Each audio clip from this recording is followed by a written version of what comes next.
Hello and welcome to my videos. Here I'm going to be taking you through my replays as I play from starting placement match, rank 77 Bronze League, all the way up through, well, as far as I can get, I guess. So, here's the first video. Okay, here's the replay of my first match. As you can see, I'm in top left with red Zerg, Donagon. And my opponent, St. Louis, is blue Protoss. So let's see how we go.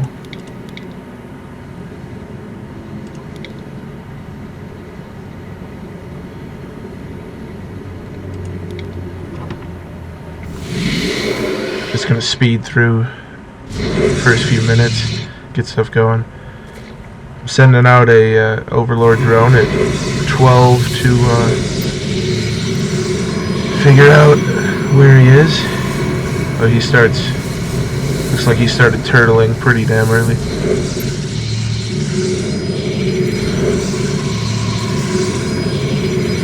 Sneak by in there. Here.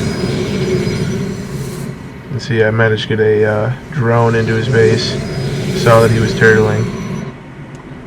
Kept these lings in reserve rather than just throwing them futilely against the cannons. We're both at the same amount of workers, though so far I'm the only one to actually create army value.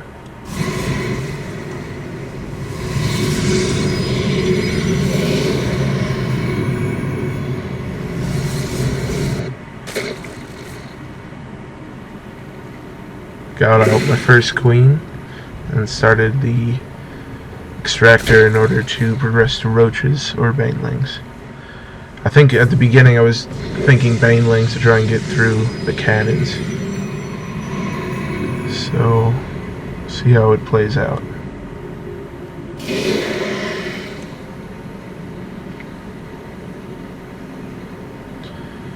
At this point my economy starts to fall behind, and I feel like that's detrimental.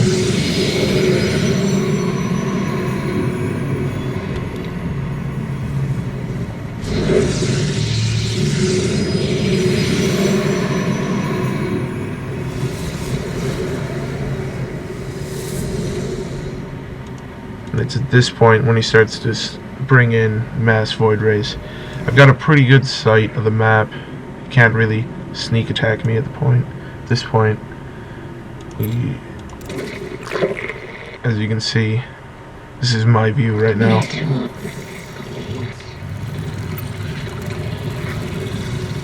Whereas he doesn't even know what race I am, so far as I know.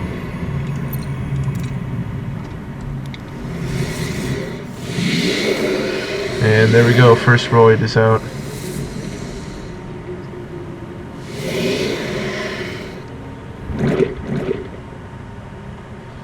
Starting to get some banelings and zerglings, a couple of roaches.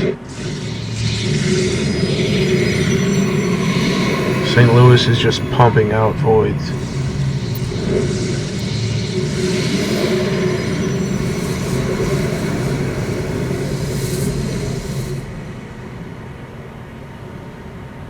And he's got his first expansion down, as do I. No fighting as of yet, but that's because both of us are playing defensively, I guess.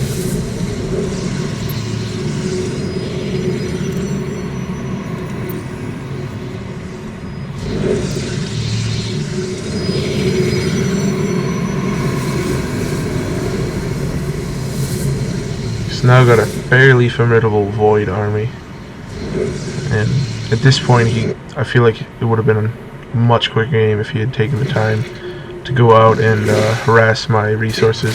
So far the only anti-air I have is queens, and then I only have one at each base, which could not stand up against all of these voids.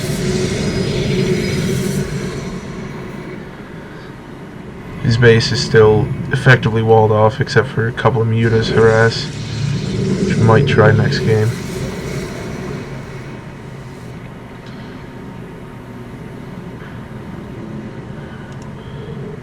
Looks like he researched first attack for his voids, try and make them a bit more effective.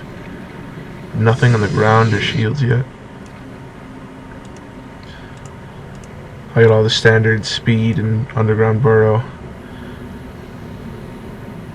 And he looks like he expanded up here, not realizing my overlord was there. Which was fortunate for me, as you'll see later in the game. Looks like he's now getting shield upgrades, along with air armor, etc. I'm starting to pump out mutalisks to try and fly over the cannons. Looks like he expected me to do that and goes with some phoenixes to combat whatever I might throw at him. He still hasn't brought his voids into harass mode yet, which I found fairly surprising. As most other games where I've seen people mass voids, they get like 3 and then start to harass workers and minerals. At this point, I'm spending every spare resource I have on Mutalisk. I didn't even know that was there. Looks like he turtled again and threw a whole bunch of cannons down outside of his other expansion. Don't know why I didn't just take this lower one here and this one and just wall down here, but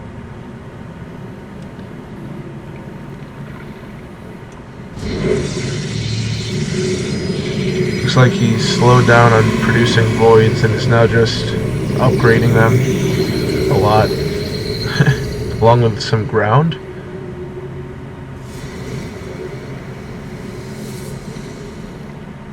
I guess just now he's deciding to upgrade ground armor and weapons level 2,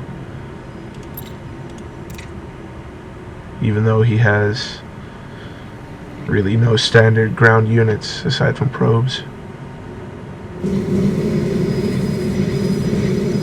Slow it down a little bit. Over here I've expanded a couple of times now, both of them pumping out larvae, try and build my army, which is sitting here.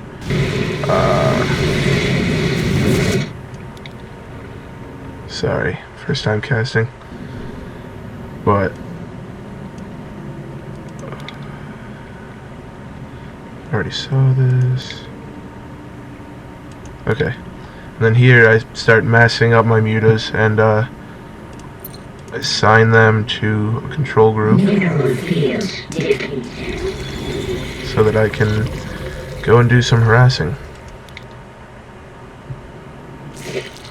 Might have gone back too far.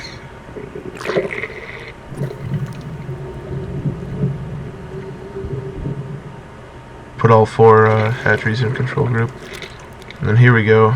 I swing up and around because I know this base is here, and I decided I didn't really want to let him get all those free resources.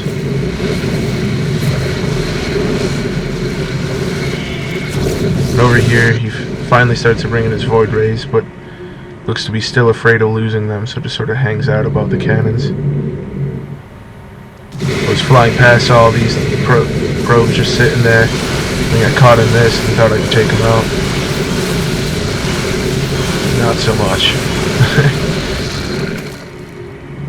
Of course, St. Louis now feeling pretty confident he can beat me, thinking that was most of my army, and well, it isn't. The rest of my army can't defend against that. Takes out my Donagon watchtower, and masses just behind it. In response to his voids, it looks like I'm building a lot of corruptors, but it's probably too little too late, as he moves in for the kill.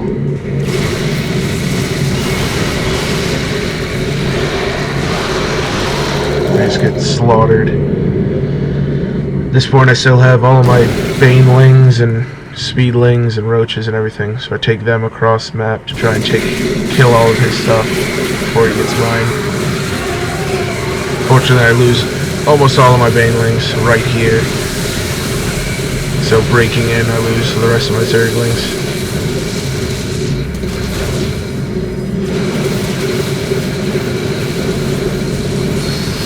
Whereas over here, St. Louis is just tearing through my expansions.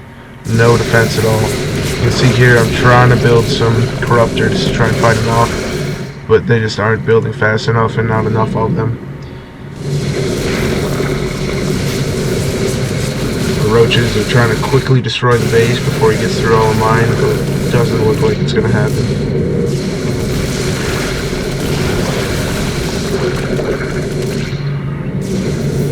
At this point he thinks I'm done, so he stops looking, just takes out side buildings, and I'm down here looking at my roaches, so I forget entirely that I have these corruptors.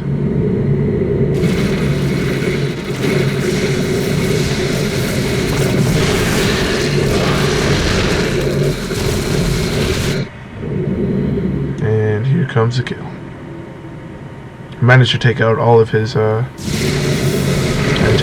units. Okay, so that's it. Thank you for watching. Turn into the next one. And here's a breakdown of the first match, which I unfortunately lost. He was favored, as you can see. He was in the top 10. As you saw from the video, the mass voids really just destroyed everything I had. But on the graphs, we're pretty close for a lot of the match in army value, although he had a lot more resource collection rate, and I blame that on his quicker expansion than myself. Thank you for watching, and I hope you enjoy the next one.